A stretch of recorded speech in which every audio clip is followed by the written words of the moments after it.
What's up, guys and gals? It's time for some more Kengan Omega chapter 330 chapter review. Only one day late, and trust me, it could have easily been even later. It's been a very busy, hectic week for me. Brain's kind of on overdrive and a little bit like a fried egg right now, but let's go over this chapter. We will acknowledge the betting list because I'm seeing a lot of problems with people not understanding A, how betting works, and B, who is setting this aside. So we'll skim over that as we go through the chapter, and we'll talk about the betting structure and why it makes total sense at the very end. Anyways, we start off with some guy took the long shot. So we sort of have to get into the sports betting, but it'll be really quick. He put 500 million yen riding on the two dark horses. So he took the underdogs. He took the live bet, and he said to himself, if I just throw some money on these and the happen chance happens, I'm going to, the odds were times 4 and 500. So if he put 500 million yen, he is timesing his profit margin by 900. That's insane. That's an insane deal, but it can happen. And the more money, obviously, you put down, the more money they're going to make. So, me personally, I do a little bit of betting. That's why I know about it. I'm a big sports fan, been a sports fan my whole life. So, as a result, generally speaking, you don't take these odds. That being said, if you're not betting your entire life savings on it, you never know. Sometimes you can turn a profit, Anybody who bet on the Giants beating the Patriots that year, they probably bought a house with those winnings, you know what I mean? Because nobody was betting on that. But it does happen. Dark horses do win. Well, that's why they call them the dark horses in the race. So, but this poor guy did bet on the lowest guys on the rung, and of course we know that it was a long shot. They even acknowledged that it was a long shot. So we have Noji after this talking with Shion, and just basically saying, these low-level members and these businessmen, they know nothing about this. He's trying to say, try to keep your voice down and stuff like that. Don't try to be like this, because right now, she cannot get into the betting with a mood being like this, knowing everything that's going on. So obviously it's only the high-ranking members, people from the Ashura tournament sort of idea. The biggest bang for their buck people are the only ones who know what's really going on behind the scenes. We'll come back to that when it comes to the betting, by the way. It's a big key factor. So a lot of people complaining about the betting and that tier list just don't know anything, or their reading comprehension is la-la land. So we go back to Shen and stuff like that. Once again, Yan pretending like Shen did not order him away, go fight your own fights, for God's sakes. Now, this is where Shen is just being our favorite antagonist. He's just being a lot of fun. Yan's taking this really seriously, and it's just if he's really in the mood for this should be a cakewalk, and we should easily win this battle, even though it's a little bit stacked against us, but obviously there's a lot going down. But immediately Shen gets distracted by this giant python in a tree, and it's just hey, check out the giant snake. I wonder if I can make that guy a pet. And he's oh no, I forgot. He's got the mental capacity of a child and easily gets distracted by the new shiny object. So, anyways, we move on and we see OKUBO, who, by the way, is a real one once again this chapter. OKUBO is just like that guy. OKUBO's not the best written character, but he is a solid bro of a character. He has been throughout the entire series. He takes his L's with dignity, and he still acknowledges it, but he never backs down. He's okay, I lost today. Doesn't mean I'm going to lose tomorrow. He's just got that drive, man. He's in the background quite a bit, but he's just solid. He runs into Oma, who just started frying up, catching some fish and frying them up and stuff like that, and he's what are you doing here? Well, I'm making dinner.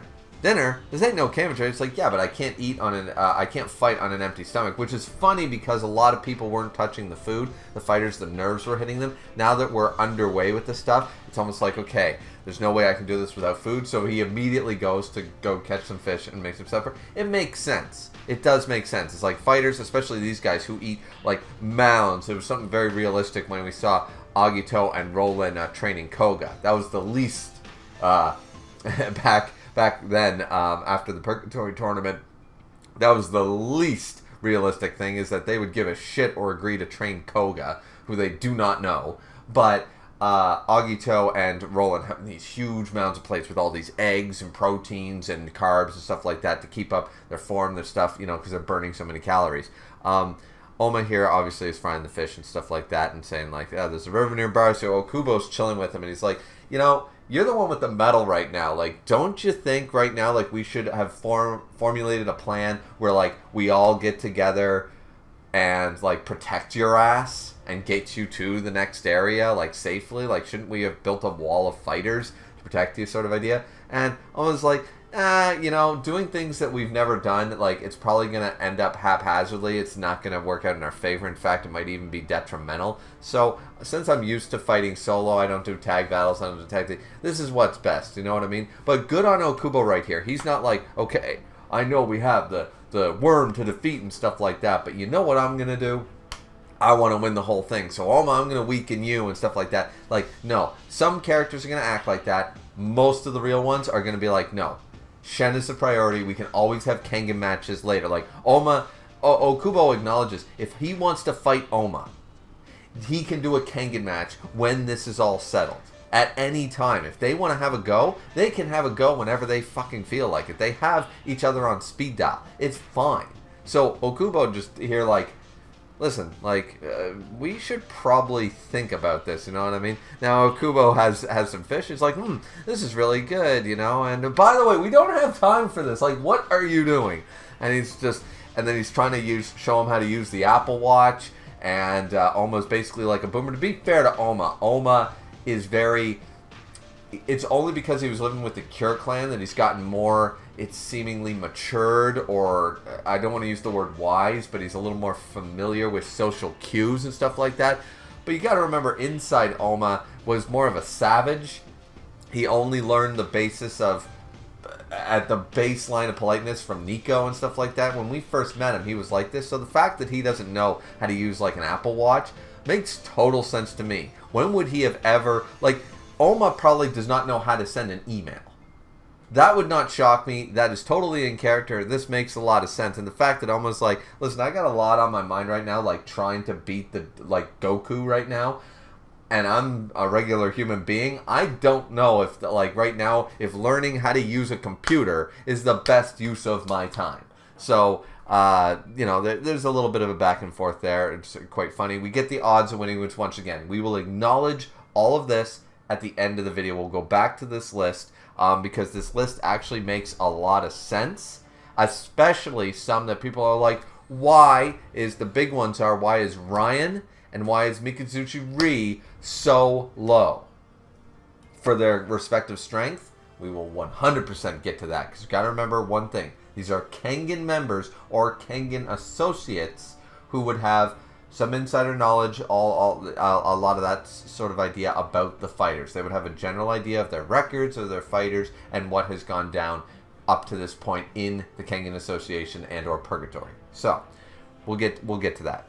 Now, this is where they immediately find another dot on the little, Top Gun radar sort of idea, and one of the mysterious figures, which of course that video did not get out on time. I'm still working on it, but the video will still be relevant. The video will still be relevant about who these shadowy figures are who are fighting for the worm, but it also acknowledges fighters that we may have seen or been introduced to who are not in this tournament. Not necessarily that they're worms, but they are missing from the tournament, it seems, and would they have been a good addition to have? Did Sandro forget? And did even you guys or myself forget about these characters?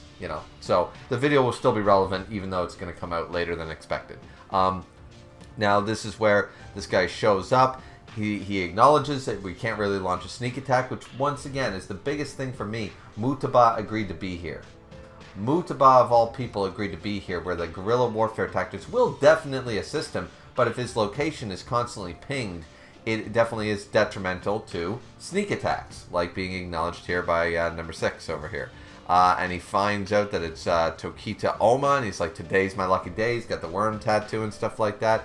He asks which one has the medal, so I believe, if I recall correctly, the medal is, it showcases in a different, obviously it's black and white manga. It showed the 3 pings. I'm assuming that one of the pings is a different color, because I forget exactly, but they will know who's got the coin. You know what I mean? You can track the coin down, as it were, on the thing. So I assume that out of all the dots, one is a different color or whatever. I forget exactly how it is. But he knows that somebody here has the medal. OKUBO, once again, being a real one. Like, if he wants to test his strength against his buddies, he can do that later. Right now, it's defeating the worm time. Let's fight the bad guys and not go all, Vegeta Goku on this one. Like, I don't care. I just want to fight strong people, you know? The chips will fall where they may. So OKUBO says, it's me. I'm the one who's got it. Bring it on, and stuff like that. And I'm like, OKUBO stocks should be rising if they're not already where they ought to be, is all I'm saying. OKUBO just being a real one this chapter. And then Oma, of course, he's like, all right, it's been a while since I've been in a real fight. Like, we've been just doing so much sparring and training. I really want to test myself out so I don't get too rusty. Let me handle this one, OKUBO. This dude gets his shit wrecked. We get the explanation on exactly who is here. We have direct subordinates. So 5 of these people are direct subordinates to Yan. Then the leader of the direct subordinates is Fu, and he has 3 senior combatants and 1 junior combatant under him. And then there's the three guests. So there's 9 other members. Number 6 here is one of the senior combatants under, so you got the senior combatants that are directly under the direct combatants. However, they said that his skill is on par with the direct subordinates. So this is the strongest of the senior combatants. I think I have that correct. Either way, it does not matter because he's like, I don't care that you're related to the connector. I don't care about anything. I'm going to eliminate you, Tokita Oma. You don't scare me. And Oma immediately is doing his classic, it's time to hop up and down shit. He's like, you're out of your league, bud. You're not even enough for a warm-up for me. And then, boom, the pressure. The aura coming off. And even OKUBO's like, yeah, all right. My guy's got this. That battle aura is happening. And I'm like, yeah, all right. This is pretty good and stuff like that. So he gets his absolute shit wrecked. He pulls, once again, the principal's idea. He's backing down. Did he back down? It didn't land. Did he move? I didn't see him move sort of idea. I did see someone mention that this is exactly what Hatsumi did to warm up against his fight against Agito. Hatsumi, once again, being quite a real one himself. Hatsumi also did this to get into peak condition because he was able to tell that line and stuff like that. Oma has also reached that ability. It's a mixture of principles, but also a mastery of your skill of getting yourself into peak conditioning like Hatsumi manages to do by warming up in consistent battles and stuff. So he does it. He completely, and they're like, just like the connector. No, this is something that's been acknowledged before. But of course the worms, they don't know any better because they haven't had to fight against. And when they do, they die. Like, how many people did Roland kill? How many worms did he defeat? All these guys. It's like, yeah, they only have the connector to compare him to because they think they're top shit. But then when they go after a dude who's actually powerful, when they go after a Mukaku, when they go after a Wu Clan head, Ryan, anybody like that, they get their absolute shit wrecked because it's like, yeah, your only comparison to anywhere near S tier is the connector. You don't fight against the top tier. You don't fight a Waka, a Julius, an Oma, a Ryan on a regular basis. So you all think that we're like that, So the art is actually pretty good here. I really just like the slamming, like how hard the hits look. Like, I thought that first hit completely destroyed him. It might have knocked him out, but Oma decides, screw it, and he goes for the second punch. Boom. It's just the aura, the shattering and stuff like that. End of chapter. He's just looking, get lost, you're no match for me. It's actually my least favorite panel because the panel itself, the body is actually, it looks like it's properly drawn. Everything looks good. I think that this is where the AI started to get a little messy because Oma doesn't really look like Oma. His body and everything looks well drawn with the darker lines, the sketchy look, but then his face and his hair is looking a little off for me. It looks more like Ryuki right there than Oma. I know that's a weird thing to say, but I think you guys know what I mean by that. He doesn't really have the lines in the face correctly or anything. Anyways, is what it is. The rest of the chapter is pretty good. I like this chapter 330. Now, that's the end of the review, unless you guys want to stick around for why I think these rankings here, and we're going to scroll back up to the rankings and why they would make sense. If you're a Kengan Association member, and I've said this before, remember, in Universe, we are omnipotent, how do you say it? Omniscient. I can't say it today. Anyways, omniscience and all that shit. Yeah. So we're one of those. As a reader, we have all the facts. We have all the knowledge. But the people who set this, and by the way, here's the thing. This wasn't like Nogi set this. Okay? How betting odds generally work is, yes, you do have a gaming commission or a board. And I'm sure they're involved in some way. But in casinos and in sports betting, if you have a ton of people, and I mean tons of money and tons of people betting on something, the odds tend to change, especially during live betting. The odds change based on that, or can. It depends on the system they use. Sometimes it's based on, okay, these are the set things, but either way, this table still works. Because, of course, the numbers are going to be incredibly low on the list. Let's start with that. The numbers, these numbered unknown worm fighters are going to be incredibly low. Because although the Kengan Association and stuff know who the worm are, they know nothing about these people. They've heard nothing of their exploits. They don't even know who they are. So obviously, you're going to have these guys, Dodo, Chopstick Johnny, the numbers, everybody be in the lowest of tiers. Because they don't have any information on them. They could be absolute fodder, or they could be top tier. Nobody knows, and as a result, no one's willing to bet on them. Hence, the odds are greater. That all makes sense. Same with Gilbert. Gilbert's more of an unknown out of all the famous characters. We know of him, but who else knows of Edward? Like, nobody even knew much about Edward. So why would anybody know about Gilbert? As a standard Kengan Association affiliate, you would not really know much about Gilbert. The name would be all you might know if you're informed. So then we move up the list. Of course, guys like Chiba and Masaki, Fu, people like this, they are Kanade, Akoya, Ren. They're, of course, going to be a little higher than these unknowns, but what has Ren done for his match total? He lost to Setsuna in round 1 of the Ashura tournament. Most of them are aware of that. Akoya is usually... Now, here's the big thing. We're going to get into this. Kanade is more like the loser fighter sort of idea, the weak trying to be the strong. Most people acknowledge that sort of idea. Chiba has a losing record, things like that. And Akoya is known to go too far in multiple instances, both in Ashura and in Omega. And I believe still wanted actively by police in certain, and I don't know if that's public, but still, you are not going to bet in a tournament with no killing. You're not going to put your money on the guy who, might survive and might win the fight, but lose the war. So, of course, he's going to be lower on the list. Now, as we go up the list and stuff like that, Retsudo, as far as I know, has never entered a Purgatory or a Kengan match. So, though he carries the name of Katahara, no one's ever really seen him fight, other than us and, of course, our main characters. Not the people setting the betting, and certainly not the people betting on them. So he would be around here. This makes sense. Then we get into some of the supernovas. They're around, okay. Same with, and more assassins. Inaba. Of course, Inaba is going to be lower on the list. He's more of an assassin. He's a trained killer, not a trained fighter. And his real only match was in Ashura, and he lost in round 1. Mikazuchi at 36 for the same reason. He's an assassin who's killed. He's got a great record. Retired from actively fighting for 5 years now. For 5 years, because it's 5.5 years since the end of Ashura. 5.5 years he's been out of the scene altogether.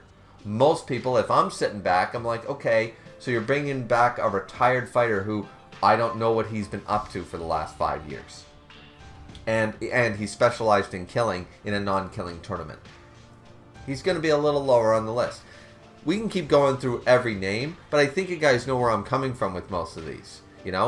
Obviously, Himura, Ryuki, Jose, people like this, they are all going to be. Don't treat this as power scaling. Think about it from the perspective of a third-party character. Not a head of a major corporation who knows what's going on with the worm. Not anybody with any of the inside scoops. Just the people who have the public information. It'd be like you if you're a hockey fan, but you've never played the game, never talked to the commissioner, never even, sort of idea. You've only gone to NHL games, or you've only gone to NFL games. You only know so much. You have a limitation of knowledge, and this is what most people are going to be, and these are representative of the majority in that regard. Everyone up to 28 makes a lot of sense. You know, I think Falcon over Jose is a little much, but of course Falcon was included in Purgatory Tournament and won his fight. So there, right there. I think Jose could beat the Falcon, you know, personally speaking. But that's my own bias. I like him more. But once again, Gilbert is obviously much stronger than a lot of these people. He's obviously just is. He's stronger than Koga. He's stronger than the Falcon. He's stronger than Himura and Hong and all these people. But he's an unknown for the majority, so that's why he's 51st. Then when we get into the last 27, Sao Pang, of course, is more well-known. Carlos Medel, for anybody, you know, Carlos, of course, not only made his name as a actual professional fighter for many years, so anybody with, you know, a quick Google search would know this, but then also from the underground perspective, has done quite well and has only gotten stronger since Purgatory Tournament. So he'd be on here. Same with a lot of these guys. Toa, Kyozan, Nicholas, people like that, right? And most people, that's a fun one. So Jean is actually 58th, right? Jean-Luc is 58th, while Nicholas is 22nd. However, to most people, this Nicholas is the one who was a gladiator and is the one who fought in Purgatory, right? So these names, while accurate, do not reflect that. It reflects the public's opinion, or the quote-unquote public's opinion on who's who.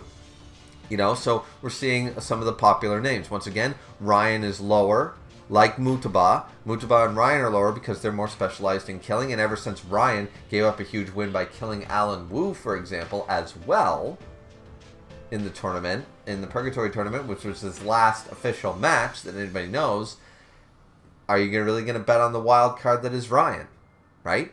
And as we go on, a lot of these are making sense. We have some Fang, you know, we're starting off with some of the Fangs of Metsudo with Misasa and stuff like that. Cosmo, incredibly popular. Rahito won the Berserker Bowl, so that's a big thing. That's a big... Seki has always been a major staple and fan favorite of the Kengan Association. He's one of their longest standing active fighters. Of course, he's going to have popularity. Hatsumi, the man who was going to become the Fang, is another big name. OKUBO being the king of combat and stuff. So all of these are just making sense. You got your two kings of Purgatory in Jiroda and Roland up here. Of course, you got Waka, the official now, like basically the emperor or the king of the Kengan matches. Now that Agito left them, he basically took over as the staple, as the powerhouse. You know, you can mix and match who's the king, who's the emperor, who's the, you know, that kind of idea. But of course, these just make sense. Oma as the Asura. When Oma came back, when Ryuki first came back, everyone was like, holy shit, Oma's alive, Oma's here, Oma's in a match.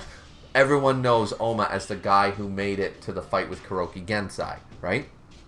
And we see that here in the final five.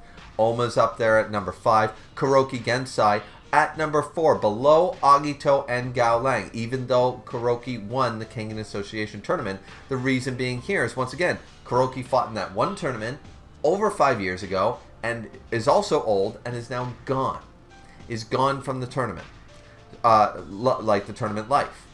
Most people they're going to rank him incredibly high, but they're like, we just saw Agito versus Gao Lang in the real champions tournament against, as far as they're concerned, the strongest of all underground fighters. The champions of all the underground matches were pretty much there, and Agito and Gao Lang went the distance against each other, beating their way through other champions to get there. This is the perception of what the real champions tournament was. You don't have to agree with what it actually was, but most Kengan people, Purgatory people, and these business people do not know that, right? They do not have our information. So this makes sense. Agito and Gao Lang were always incredibly popular since the beginning of Ashura to bet on, and here we're seeing it again. And finally, Shen Wulong at the top. This one also makes sense because most people acknowledge that a lot of the association members were at the demonstration by the worm, by Yan, by Shen when he took out all the guards, right? And they recognize him to be a monster. This is a big thing. Also, we know that the tournament is about taking this guy down. So though we have, like at the beginning of the chapter, many people setting this aside, they have acknowledged Shen as the almost the quote-unquote one of the favorites to win. So having Shen, unlike the rest of the members of the worm and stuff like that, we've had a demonstration of the knowledge. And all the anybody who's chatting at a bar later, like, well, who's this Shen guy? Oh, my fighter, he wants to go toe-to-toe with him. He heard he's a monster. He heard he's a monster. The rumor mill around Shen would have spread to the ears of even just the associates, business associates of Purgatory, Kengan, etc. So Shen's rank number 1 here does make sense, regardless whether it's this is a sports betting based on how many people place bets on how many fighters, and then you get this is going to be your payout. You know, because as I said, there's 2 systems. One where all these numbers are set, and this is what your payout will be if you bet on these people. No one started betting yet. Or there's the other system where here's the list of fighters. Who do you want to bet on? Everyone takes their bets for about a week, and then the Gaming Commission or board acknowledges a ton of people are betting on this guy. Their payout is only going to be 3 times 3. And nobody's betting on this guy. One guy did, times 100, right? So there are 2 systems on how that works. It could be either one. Either one of these makes sense as far as I'm concerned. This list is not a power scaling tier list. This is not an acknowledgement in that regard. This is much more easily simplified as sports betting. It's accurate as hell as far as I'm concerned. I see very little. At best, I see a few numbers that I can go, okay, well, you know what? I think Adam in 28th, I really think Adam Dudley belongs more like in 26th. You know what I mean? Like, I can see minor ups and downs, but for the almost entirety of this list, I see no one out of place more than 2-3 spaces at best. I think this is a fantastic sports betting list. And so, if you're treating it like power scaling, and your argument involves any information that a business associate of a Kengan business member would not have, then there you found the problem with your argument, right? So people complained about this list like crazy all over Reddit for the last 2 days, and I saw very little posts. I saw one post where someone was like, yeah, they don't get what this is, do they? And they're right. So that's the big-winded, long explanation on that one. Sorry that one took so long, but I did want to go through basically the whole list and talk about it one step at a time. So I like the chapter. I love the sports betting list. I think it's incredibly accurate, and I'm looking forward to Oma kicking ass. Oma not even acknowledging, like, well, I want to test out my new powers, my new strength sort of idea. No, he can already tell. Listen, bud, you are out of your league. I'm going to foderize you. Oma taking names already. I'm good with it. I'm good with it. It's going to be a few weeks. It's probably going to be until Christmas, until we get into a multi-chapter fight against 2 really heavy hitters. We're going to have to see the skirmishes first. We're going to have to see who versus who and who's taking out who first. There's going to be some heavy dialogue chapters, commentary chapters and stuff, because we got to build up to this. This is only the beginning. You know what I mean? It's only the beginning. So stay tuned for more, guys. I'm looking forward to this. I hope you guys are too. Don't forget to like, comment, and subscribe. Apologies that it was a day late, but it is what it is, right? Gotta do the real job to pay the real bills. You know what I mean? But yeah, that's it for me for Chapter 330. Hope you guys enjoyed. Have a good one, everyone. Sayonara. See you next time.